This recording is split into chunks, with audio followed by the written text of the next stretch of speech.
Hello friends, tips અને tricks by Trusha channel પર આપ સૌનું ફરીવાર સ્વાગત છે. આજના વિડીયોમાં પણ આપણે રસોડા અને ઘરને લગતી અમુક નાની પરંતુ ખૂબ જ ઉપયોગી એવી ટિપ્સ જોઈશું, જે રોજિંદા જીવનમાં ખૂબ જ કામ આવશે. આજનો વિડીયો જો તમને પસંદ આવે તો વિડીયોને એક લાઇક કરી વધુમાં વધુ શેર પણ કરજો, અને જો ચેનલ પર પહેલી વખત આવતા હોય તો ચેનલને સબસ્ક્રાઈબ કરવાનું બિલકુલ ન ભૂલશો. તો ચલો વિડીયોની શરૂઆત કરી દઈએ. સૌથી પહેલી ટીપ છે, આપણે જ્યારે પણ દાળ ભાત બનાવવાના હોય ને તો દાળને ધોઈ અને સીધી બાફવા મૂકી દેતા હોઈએ છીએ. તો એવું નહીં કરવાનું. દાળને ધોઈ અને અડધી કલાક ઓછામાં ઓછી એને પલાળી રાખવાની નવશેકા પાણીથી, અને પછી એ પાણી ફેંકી અને બીજું પાણી ભરી લેવાનું. એને પલાળેલું પાણી વાપરવાનું નહીં. હવે આ પ્રમાણે આપણે પાણી બદલાવ્યા પછી દાળને આપણે ગેસ ઉપર ઉકળવા મૂકીશું. ડાયરેક્ટ કુકરનું ઢાંકણું બંધ કરીને બાફવા નહીં મૂકી દેવાની. આવી રીતના દાળવાળું પાણી ઉકળી જાય એટલે ઉપર જે આ ફીણ થાય છે એ બધા કાઢી લેવાના. આ ખૂબ જ નુકસાન કરે છે જો રેગ્યુલર આને ખાવામાં આવે તો. એટલે ઉપર જે પણ આ ફીણ થાય છે એ બધાને કાઢી લઈશું આપણે. અને ત્યાર પછી આની અંદર સ્વાદ પ્રમાણે મીઠું અને ચપટી હળદર નાખી સાથે ઘી નાખી અને બાફવા મૂકી દઈશું સ્લો ફ્લેમ પર. તો આવી રીતના કરવાથી દાળનો સ્વાદ પણ ખૂબ જ સરસ આવશે અને દાળ ખૂબ જ જલ્દી બફાઈ પણ જશે. તો આ આઈડિયા તમને ખબર હતો કે નહીં તે કોમેન્ટમાં જરૂરથી જણાવજો. હવે પછીની નેક્સ્ટ ટીપ જોઈએ. અહીં મારી પાસે આ ડેટોલની બોટલ છે, એનું ઢાંકણું છે એ ચીરાઈ ગયું છે, એટલે ફેંકી દેવું પડ્યું, અને બંધ કરીએ તો પણ ઢોળાઈ જતું હતું ડેટોલ. તો હવે આને પેક કેમ કરવું એનો આઈડિયા હું તમને બતાવું. તમારે ક્યારે ઢાંકણું ખોવાઈ ગયું હોય કે તૂટી ગયું હોય તો આવી રીતના કરી શકો છો. તો આપણે બોટલની અંદર એક ફુગ્ગો આવી રીતના નાખી દઈએ, અને પછી ઉપરની બાજુથી ફુગ્ગાને આપણે આમ પોળો કરી અને તેના મોઢા ઉપર આવી રીતના પહેરાવી દઈશું. તો આવી રીતના કરવાથી એકદમ સરસ ટાઈટ સીલ થઈ જાય છે. જો હું બોટલ ઊંધી કરીને બતાવું, એક ટીપું પણ પડતું નથી અને ફુગ્ગો પણ જરાય ભીનો નથી થતો. તો આવી રીતના તમે એરટાઈટ કરી શકો છો. અને કદાચ ઢાંકણું ઢીલું થઈ ગયું, આંટા ઢીલા થઈ ગયા તો પણ આવી રીતના ફુગ્ગો પહેરાવીને પછી આની ઉપર ઢાંકણું બંધ કરશો ને તો એકદમ સરસ ઢાંકણું ટાઈટ થઈ જશે, અને આંટા ઢીલા થઈ ગયા હશે તે પણ સરસ રહેશે. તો આ આઈડિયા ગમ્યો હોય તો વિડીયોને એક લાઇક જરૂરથી કરી દેજો. હવે પછીનો નેક્સ્ટ આઈડિયા જોઈએ. આપણે રસોડાની દિવાલ ઉપર રોજ પ્લેટફોર્મ સાફ કરીએ ત્યારે પોતું ફેરવતા જ હોઈએ છીએ, પણ છતાં એની ઉપર ચિકાશ હોય છે, અને એ ચિકાશ આપણે ડેઇલી સાફ નથી કરતા હોતા, એમને પોતું ફેરવી દઈએ પણ ચિકાશ સાધારણ હોય જ છે. તો એના માટે આપણે એક સરસ મજાનું લિક્વિડ બનાવીશું. આપણે કોઈપણ એક નાની ખાલી બોટલમાં 2 ચમચી જેટલું લિક્વિડ ડિશવોશ લઈ લઈએ. તેની સાથે 1 નાની ચમચી જેટલો ખાવાનો સોડા નાખી દઈશું, અને 1 નાની ચમચી જેટલું મીઠું નાખી દઈએ, અને સાથે 2 થી 3 ચમચી જેટલું વિનેગર નાખી દઈશું. તમારી પાસે વિનેગર ન હોય તો લીંબુના ફૂલ પણ લઈ શકો છો. અને હવે આની અંદર આપણે પાણી ભરી લઈએ. અડધા ગ્લાસ જેટલું જ પાણી નાખવાનું છે, જેથી આપણું જે લિક્વિડ બને એ વધારે ડાયલ્યુટેડ ના બને, થોડુંક સ્ટ્રોંગ બને. તો આની અંદર આપણે જે સોડા, લીંબુના ફૂલ અથવા તો વિનેગર, મીઠું જે બધું નાખ્યું છે એ ચિકાસ કાપવાનું કામ કરે છે, અને સાથે જ જમ્સ પણ એનાથી દૂર થશે. તો આપણું લિક્વિડ તૈયાર થઈ ગયું છે.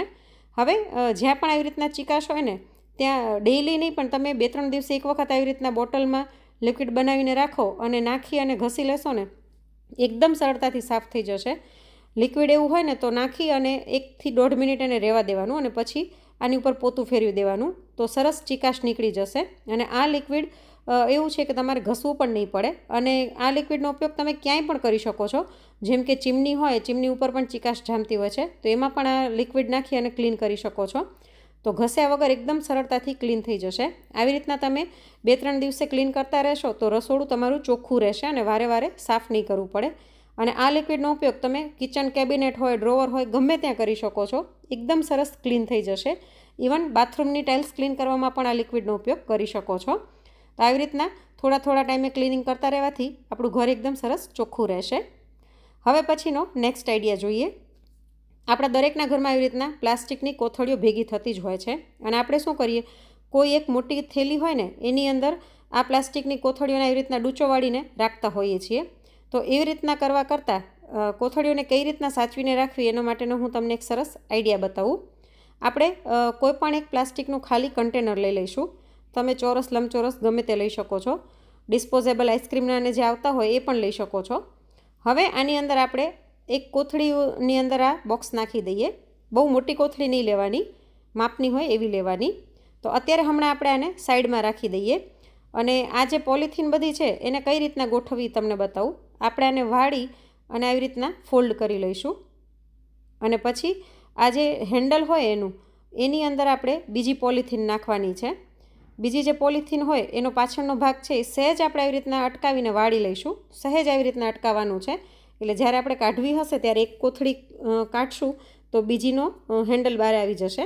આવી રીતના એકની અંદર એક આપણે પોરવતા જવાનું છે. તો આવી રીતના પ્લાસ્ટિકની બેગ તમે વ્યવસ્થિત ગોઠવીને રાખી હોય ને તો ઇઝીલી મળી પણ જાય અને લાગે પણ સરસ અને વ્યવસ્થિત ગોઠવાયેલું લાગશે. તો આવી રીતના જેટલી પણ કોથળી હોય એને આપણે ગોઠવી લઈશું. તમે નાની મોટી કોથળી અલગ રાખવી હોય તો એવી રીતના પણ કરી શકો છો. તો અહીં મેં કોથળીનો આવી રીતના રોલ વાળી લીધો છે અને અત્યારે ટેમ્પરરી આની ઉપર એક રબર ચડાવી દઉં છું. હવે આપણે એક કોથળીમાં જે કન્ટેનર નાખ્યું હતું એમાં આપણે ઉપર આવી રીતના રબર પહેરાવી દઈશું. આંટી નથી મારવાની, ખાલી રબરને પહેરાવાનું જ છે. અને કોથળીનું મોઢું આવી રીતના પોળું કરી અને આ જે વચ્ચેનો ભાગ છે એની અંદર આપણે આ જે રોલ વાળ્યો છે એ નાખી દઈશું. અત્યારે હું આની રબર કાઢી લઉં છું. આવી રીતના તમે આની અંદર ટીશ્યુ પેપર પણ રાખી શકો છો. જો તમે ટીશ્યુ યુઝ કરતા હોય તો આવી રીતના ટીશ્યુ પેપર પણ અંદર રાખી શકો છો. આવી રીતના કરી અને નીચેની બાજુ આ બે હેન્ડલ રાખી અને પછી આની ઉપર એક મોટું રબર ચડાવી દઈશું, એટલે આ કોથળી એની જગ્યાએથી હલે નહીં.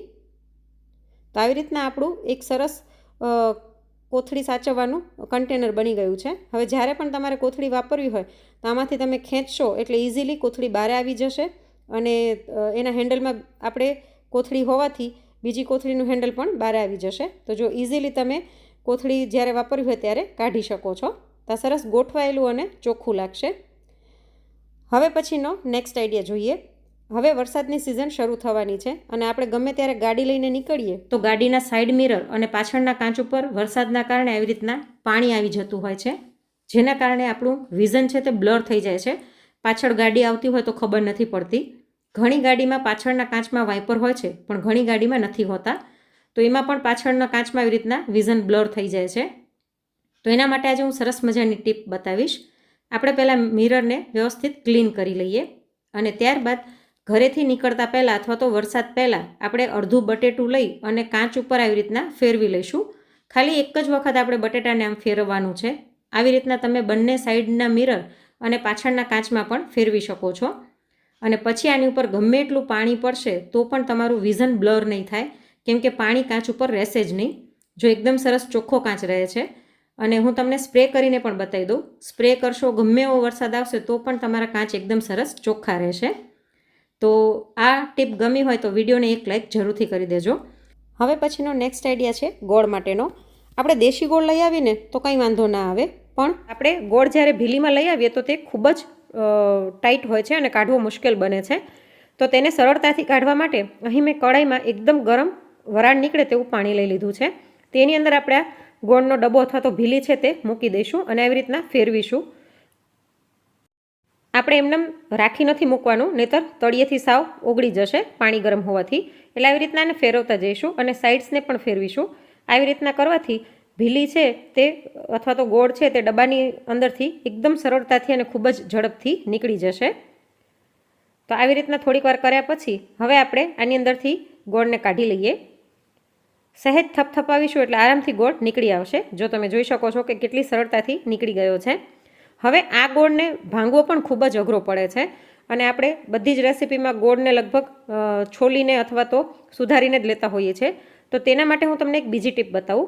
અહીં મેં એકદમ ગરમ કડાઈ લીધેલી છે. જે કડાઈમાં આપણે પાણી ગરમ કર્યું હતું તે જ છે. તેની અંદરથી મેં પાણી કાઢી નાખ્યું છે.